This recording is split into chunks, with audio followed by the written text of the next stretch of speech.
I am a Previvor, and I am honored and humbled to be one. And just to clarify, a Previvor is one who has a predisposition to cancer but has not had cancer. I have the BRCA1 mutation, and I share this with 4 of my sisters. We inherited this mutation from our father. My 3 sisters, older sisters, are survivors. They were all diagnosed with breast cancer in their 30s. My younger sister and I are Previvors. In 2004, March of 2004, I had not had genetic testing. My 4 sisters had gone through genetic testing, and they found out they were carrying the broken gene. A lump was discovered due to a mammogram, and even though I had 3 older sisters in remission from cancer, 4 who carry the mutation, I was not considered high risk, and my doctor told me to come back in 6 to 12 months.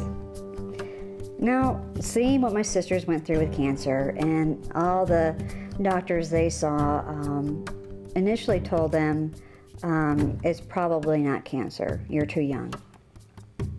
So I decided to go in and have a biopsy. And oddly enough, my oncologist came in and told me it's probably not cancer. I told him to hold that thought, and the biopsy would determine that. And oddly enough, the biopsy came back negative. And that was a huge shock and surprise to me after having 3 sisters with cancer.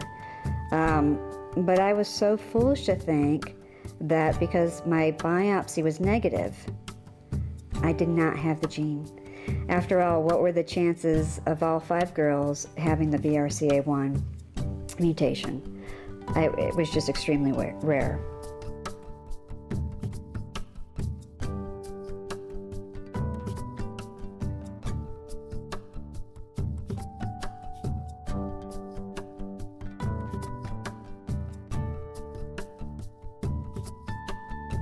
I had this false sense of security, and my mother pestered me to still have genetic testing.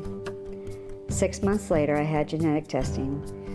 I only had it to calm my mother down. To my surprise, my test was positive. I did not expect that. I was very surprised, but I immediately began thinking about my roadmap, my treatment plan, what I was going to do to prevent cancer.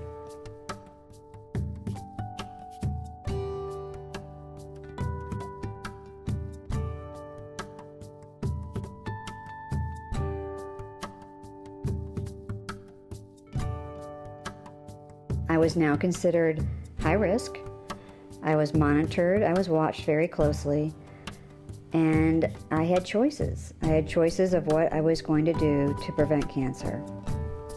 In my mind, I decided to go ahead and have a double mastectomy in 2005.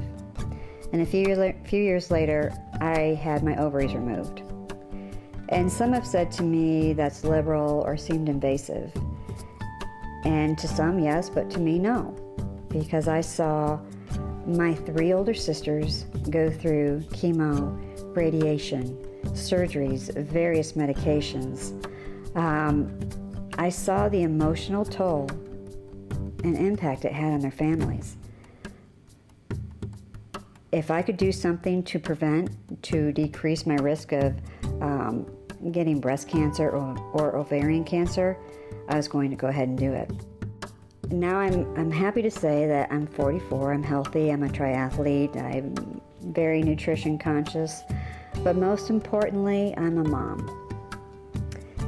And our journey with cancer started about 20 years ago, and my kids are 19 and 20. So I have seen them go to their events, I've seen them graduate from high school with honors, and now they're in college. I always feel like if I didn't have the genetic testing, I wouldn't know I could have cancer. And maybe I wouldn't have seen that. So I encourage women to really look at their family history.